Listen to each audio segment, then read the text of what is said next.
And we now have some breaking news from Capitol Hill. We have learned that Nancy Pelosi will remain the House Minority Leader. Let's turn right now to our Nancy Cordes on Capitol Hill. Nancy, what can you tell us?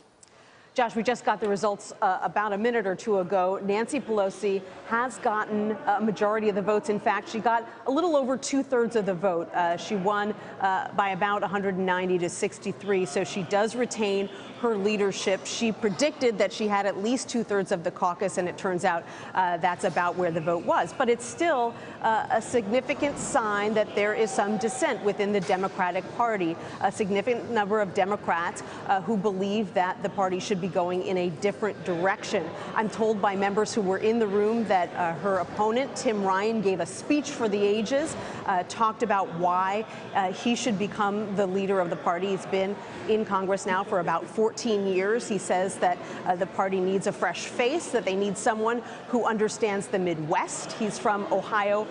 In the end, he did get a number of members, especially younger members, but Nancy Pelosi does retain her leadership for at least another 2 years. Now, you mentioned she had said that she believed she would have roughly the number of votes that she did get. But if we consider that speech for the ages, as you just called it, from Representative Ryan, what to make of the fact that he did, in fact, get here some 60 some odd votes? It seems something perhaps for a mandate for the future within these final results. Right. Well, there's a number of Democrats who believe that, first of all, they've been in the minority now for more than half a decade, and that Nancy Pelosi has presided over the Democrats during that time. So that's one indication that perhaps it's time for a change in direction. Beyond that, there are a number of Democrats who feel not that she's doing a bad job, but that simply she's become too much of a target for Republicans, that she is sort of the face of the Democratic Party, and that she's someone who is easy for the Republican Party to take shots at. She's from California. She's from San Francisco at that, and that she's sort of painted as a liberal leading the party, and that it makes it more difficult for Democrats to appeal to voters in the middle of the country and in the middle of the political spectrum. And there have been a number of seats over the past couple of elections that have been lost by, for example, blue dog Democrats who were conservative Democrats in districts where they always did a pretty good job kind of straddling the two parties, but they have lost to Republicans in recent years. And they think that perhaps if there was just a new face turning the page, that would be better for Democrats. But clearly, there were more Democrats who either believe that she's doing a good job or feel that the next 2 years are so critical, especially with Democrats in the minority in Congress and losing the White House, that you need someone who's seasoned. You need someone who knows how to negotiate, who has long-standing relationships with the Republican leaders, and who has, as Nancy Pelosi is known to have, a backbone of steel, someone who's a great fundraiser, and they believe that it would be risky to change horses right now, especially because Tim Ryan, admittedly, doesn't have much of a leadership record. Yes, he has been in Congress for 14 years, but as Pelosi's aides pointed out, hasn't passed a lot of his own legislation, hasn't been a leader of a major committee, and they believe that he's untested. And a number of members told me that that's part of the reason that they were going to stick with Pelosi. And so, Nancy, it does, I suppose, bear asking, is this a victory for Nancy Pelosi or a defeat for Tim Ryan that could have been a victory for someone more seasoned? It's a great question because Nancy Pelosi has never really faced a challenge from someone who's considered a major leader in the party. For example, her number 2, Steny Hoyer, really hasn't challenged her. He has been a faithful number 2. Jim Clyburn, the number 3, same thing. She was challenged a few cycles ago by Heath Shuler of North Carolina. He got about 43 votes from the Democratic caucus.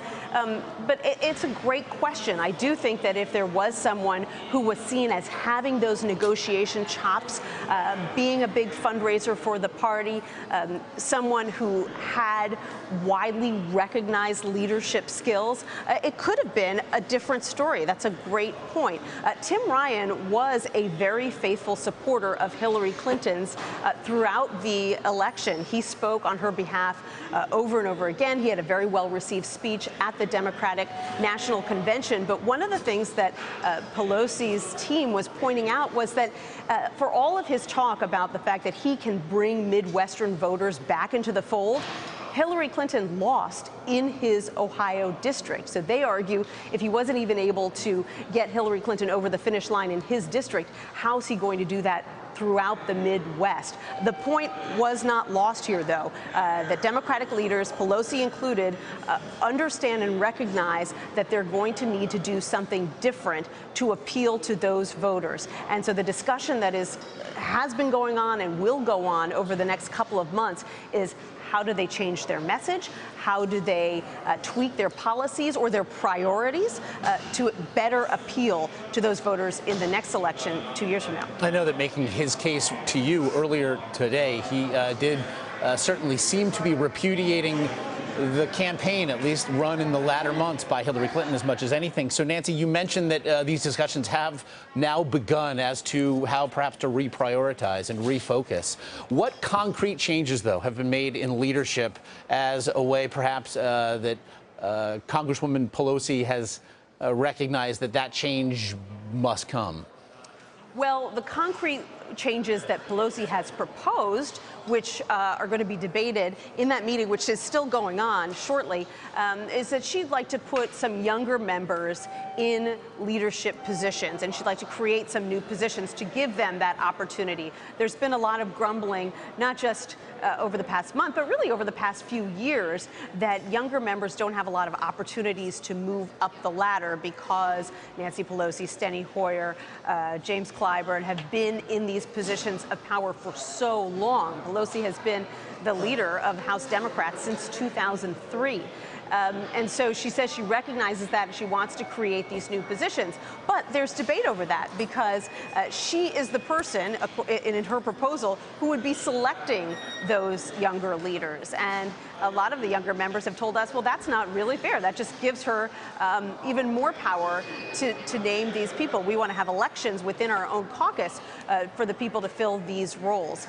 The other challenge, though, Josh, when it comes to setting an agenda, is that Democrats don't really control the agenda here in the House of Representatives. When you are in the minority in the House, you have very little power. And so Democrats are really going to find themselves over the next 2 years in more of a reactive mode than a proactive mode. They don't get to set the agenda. They don't get to call the votes. So in a way, they don't have a ton of opportunities to really say, here are our big priorities that we're going to work on. They're really going to have to be responding to the Republican priorities that get put on the table. And that makes crafting a unified message that you can take into the next election cycle even more difficult.